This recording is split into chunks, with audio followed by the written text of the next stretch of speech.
Hey everybody, welcome to the last way of the series, way number 30 of 30 ways to happy days, stronger days, better days, surviving the day, getting through the day, whatever you want to call it, whatever you're going through. How do we go through it? How do we get to the other side of a difficult situation or a difficult reality or a difficult whatever you have going on, a challenge, right? So that's what this series has been about.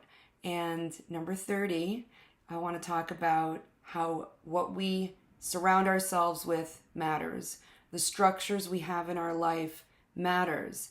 The things that we choose to surround ourselves with, the things that we may not have a choice about, but how we deal with them or how we reevaluate them, how we maybe reframe them, okay?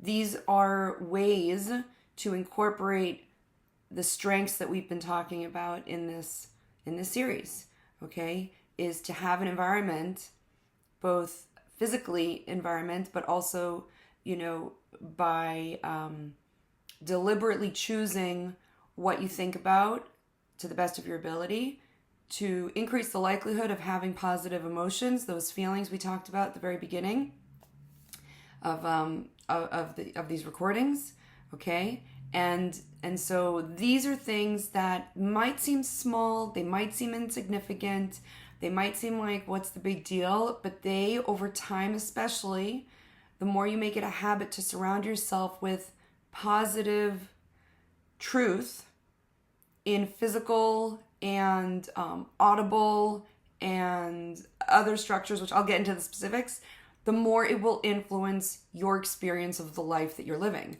The more it can experience the way you go through your day.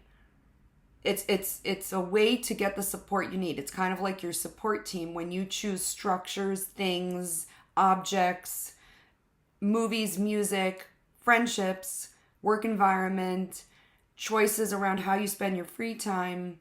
It all kind of fits together. It's not just an isolated I have this situation and I'm going to pluck out this strength. It's always about how do I use this strength? What the heck does that mean? Depending on what you're going through. So, for example, as I've mentioned in others, let's just start with jewelry. Jewelry is an easy go-to for some of us who like to wear jewelry or like to have physical, reminders on us, okay? So I've mentioned before, necklace that I wear all the time, and this is something that is personally meaningful for me and gives me a lot of strength and helps me with perspective. Okay, it's as I've mentioned, it's an ancient coin, over 2,000 years, that was found in Israel, and it is printed with the words "struck in the year 2 of the revolt," which refers to the Jewish revolt against the Romans. A lot of these coins were found throughout Israel. So this is something that I've had for around 15 plus years. And it reminds me that my people that I come from, we've gone through a lot and we have made it through. And especially in these days, that's an important message for me to kind of root into and to remember. So I wear that. The other thing I might have mentioned is bracelets. And this has become something that you see almost everywhere, where there are messages on bracelets, whether they're the rubber bracelets that you can get pretty inexpensively, or if they're made with other kinds of materials, metal, whatever. So I happen to really like, I guess they're brass, and I have them with messages written in Hebrew.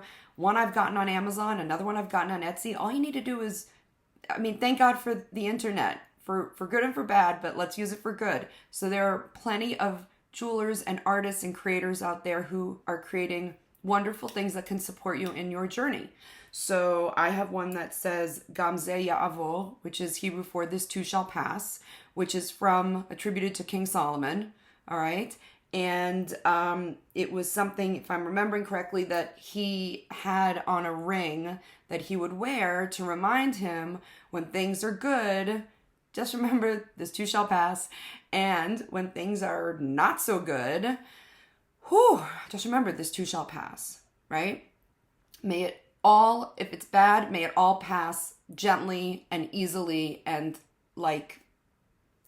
just with ease, Okay, so that's one. The other one I have is from Song of Songs, and that's something that my husband and I each have one, and it reminds us of our relationship and strengthens our connection. So those are just two things that I happen to wear on a regular basis. What are things that you're already wearing, right? Maybe you're wearing a symbol on a necklace that is meaningful for you. Maybe it's something you inherited from a family member or a loved one.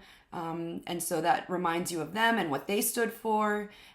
Or maybe you're seeking to have something. So it's important to find something that really truly resonates for you, not just something that maybe you're seeing, other people wearing. It has the most power and the most ability to support you when you need it, right? If it really resonates for you. So always kind of do that test of like, how much does this really mean to me? How much will this give me strength? How much will this help me remember X, Y, and Z, whatever that is that you want to be reminded of. Okay, so that's jewelry. Now the other thing, which again, with the world we live in nowadays, artwork would be something else. But I really love quotes, and so I tend to have things that have like what I consider words of wisdom on some kind of artwork. It can even be a mixed tile. It can even be a sticky note that you stick on your mirror. It can be anything you want, but artwork kind of beautifies it, right? So that's talking about the strength of appreciation, maybe of beauty and excellence. Also, we can call that wonder and excellence, right? So whatever is to your aesthetic sense, find things that will support you in getting through a hard moment, in getting through a hard time, to help you remember to dig into your strengths, okay? And it could be, think about which ones are your top strengths, which are your go-tos. And then mindfully, when you're out and about or looking online to buy something for your home, think of like doing a search with that actual character strength. So let's say your character strength is, okay, maybe depending on the context, right? But I was just reminded of the Franklin Covey stores that used to be around in like the 90s and before. I haven't seen them in a very long time, but I loved going into those stores. This was when I was more in my traditional business phase, but I loved going into the stores, and they had all the motivational posters with like, the eagle soaring, and it's like teamwork or leadership, whatever. So, there's a place for those kinds of images too. You might think they're cheesy, you might think they're whatever, or you might be like, I love those and those motivate me and I want to have my office filled with those, or I want to have one of those as a wallpaper on my phone, or just own what it is that motivates you. And, it's interesting. You can also look back at what was the kind of imagery you liked to surround yourself when you were younger, and what have you outgrown, or what no longer fits the bill, and what is calling to you, what is attracting you, what are you pulled towards. We talked about push-pull before. What kind of imagery or language or energy is attracting you now? And just own it and, enjoy it. So surrounding yourself with images and quotes, if that speaks to you, that can also be really helpful. Okay. Another thing I think I've mentioned is mugs. Mugs are like, if you drink tea, coffee, hot cocoa, if you have mugs in your home, have you given any thought to what they look like or what they say? And if you're okay with the idea of words on your mug, then go to town on Amazon or Etsy or another site or a local store, and see what resonates for you. So I tend to gravitate towards quotes, as I mentioned, and specifically Bible quotes, okay, religious quotes. Always, if I saw one, and I would just get it at a store that unfortunately went out of business. But in any case, what do you have in your home? And now, as a parent, listen, we can't control who our kids become, right? We can't control the outcome at all. We can only do what we can do to create an environment that hopefully conveys the values that we are aware that we have. And that's my doggy whining out there, sorry. And then what do we do with that, right? So with the, Doobie, you're gonna have to wait, love. With the mugs, I have quotes that resonate for me, okay, that speak to me. that are important to me. And then I'm just going to let my baby in. Hold on one sec. You want to come in? Come. Come on. I'm recording. This is live and imperfect. That's just how it is. And that's okay. If anything else, I hope from this series also you feel like things don't have to be perfect and to be good. And what is good enough. All right, Pooch, sit down, honey. And if you're listening on audio, this is life. But I was talking about mugs. So I think mugs are an easy, relatively inexpensive way to be reminded of what you value and to be reminded of what's important for you. And, you know, when it comes to parenting, we're planting seeds all the time. All the time. And we don't know what's going to take root, right? In the experience or the thoughts or the values of our kids.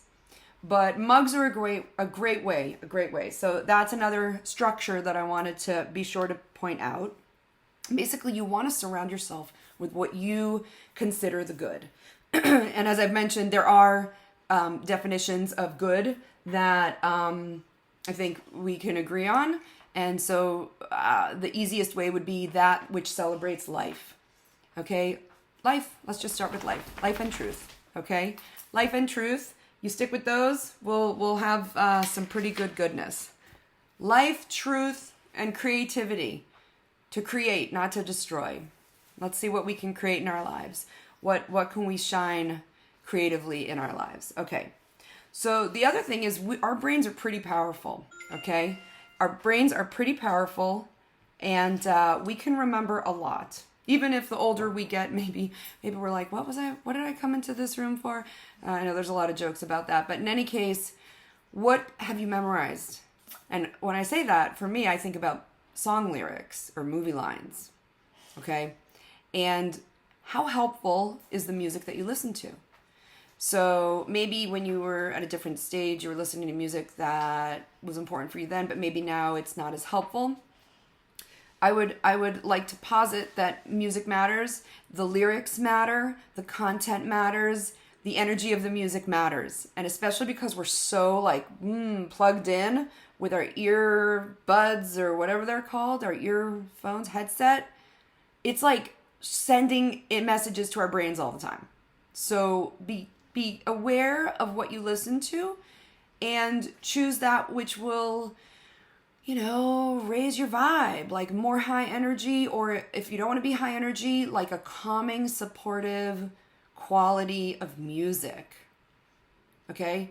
And I think I mentioned this, but like one of the hacks I love to do with music is, especially because so many songs are like love songs, love songs, love songs, or lack of love or whatever. But I like to, and I've been doing this for a while, thinking of the songs, if it works, like it's God talking to you. I know it sounds a little interesting maybe, but if you reframe it to God, Hashem, Creator, Universe, Source, One, whatever you want to call it, okay, as like a message from that which is divine, it's interesting. It's interesting. And I guess you could argue when you get inspired to, come up with something creatively, where does that inspiration come from?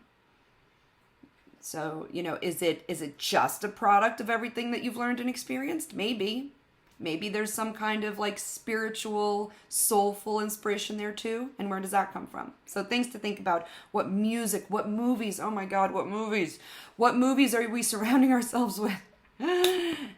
Do you finish a movie and you're like, well, those are 2 hours I'll never get back again. And sometimes we need that, and we need that break, and that's what we would call junk flow. I talked about that again at the beginning of the series. Like, it's okay to have those breaks, but if you are consuming a lot of media on a regular basis, can you take space to be more mindful of like, why am I doing this? Why am I watching what I'm watching? How much is it helping? Again, you can just kind of run it through that filter. Is this helping me? Is it hurting me? Maybe in the short term it's helping. Is it helping in the long term? And when I say helping or hurting, again, this is for you to figure out, what are your goals? What are you trying to achieve on the grand scale of things, on the short term, what are you trying to achieve? And is this helping you in your goal? So in a short term, you had a hard day. It could be, I'm trying to just kind of like forget about my day and just have some relaxation. Okay.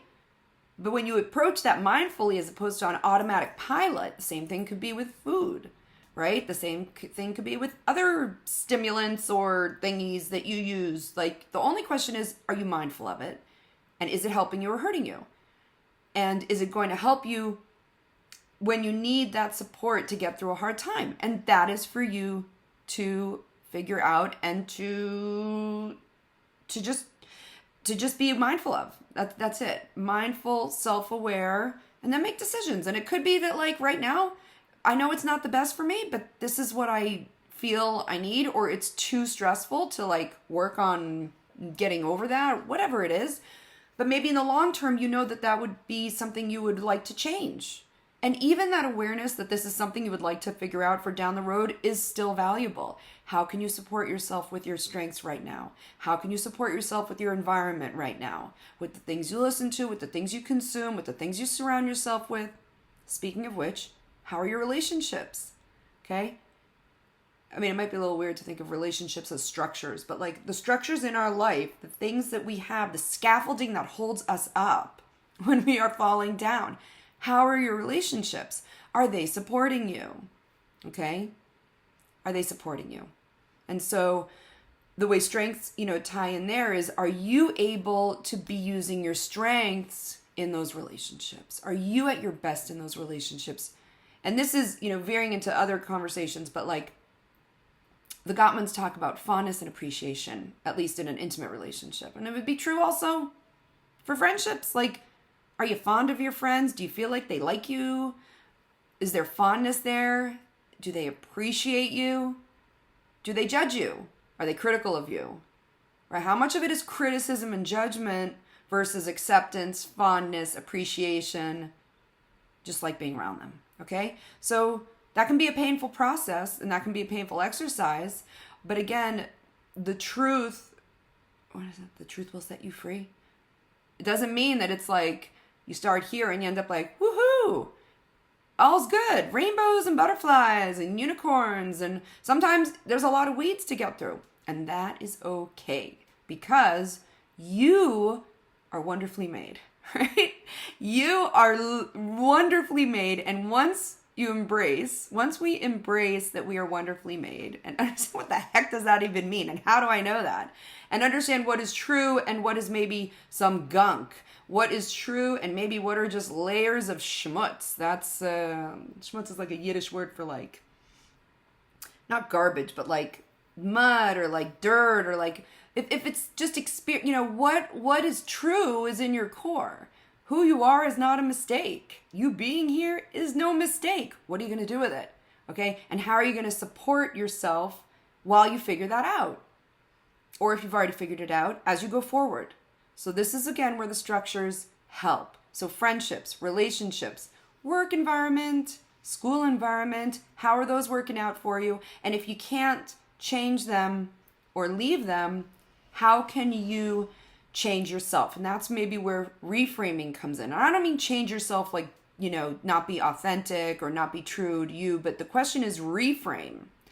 Can you reframe something? Do you need to have like, a kind of hard moment of understanding what you thought maybe isn't? And then how are you going to support yourself in that? Okay? I know that was a little ambiguous, but if this lands for you, just think about it. If you're having a difficult situation or a challenge in work or in school, how can you arm yourself with your strengths? Okay? A lot of us have to call on bravery in ways we didn't have to call on bravery before. Okay? Perspective.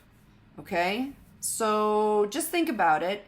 And that may be, I'm seeking new relationships or different relationships or additional relationships.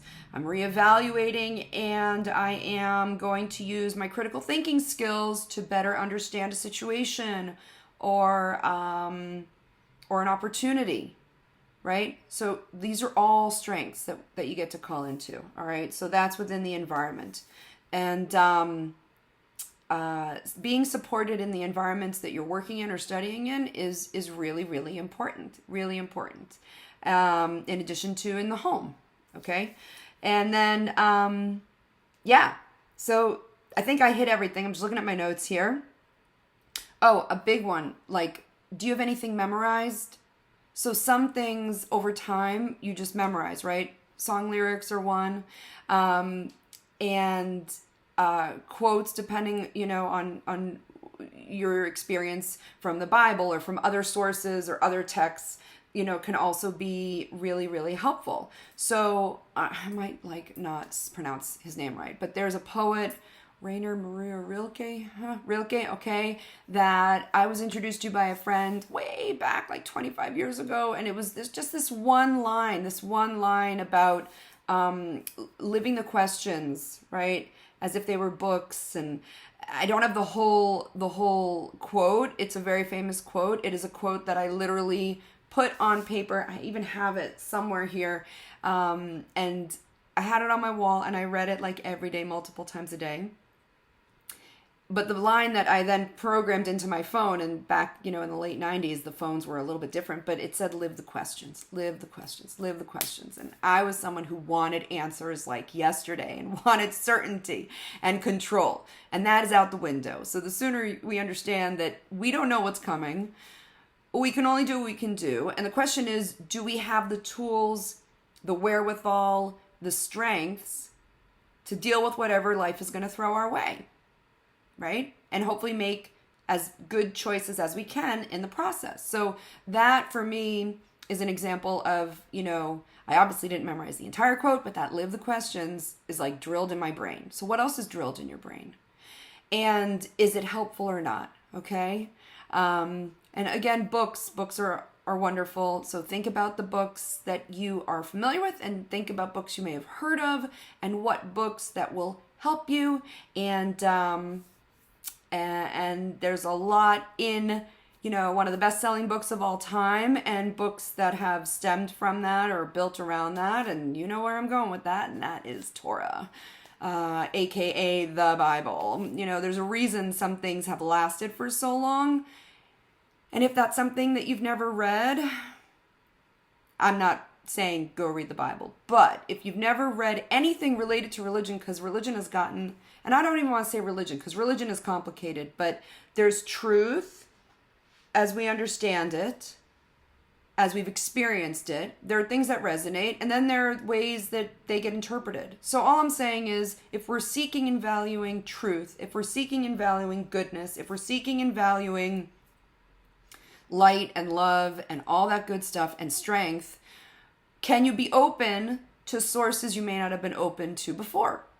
That's something that I personally have come to from my own tradition, in a way that I never saw in any synagogue, or in a way that it's just different. And it's kind of like stumbling along, but finding a really deep well for me personally, just for me personally, that I draw a lot of nonstop inspiration and support, and chizuk is the Hebrew word for strength from. So, and the question is, how do you make it yours? How do you make it yours? So whatever that is going to be for you, right? Whatever that's going to be for you. So strengths matter, and you matter. And I hope that this has been a helpful 30 ways to better days, stronger days, happy days. And I'm going to wrap it up here. Would love to hear your feedback. And that's it. So be strong. I will adapt, what Spock says, live long and prosper. I would say live strong and prosper. I don't mean prosper financially, just prosper in your life. Have a good life. Let's all try to have good lives and make life good and make good decisions. And that's it. All right. Thanks again, guys. This has been 30 Ways to Happy Days.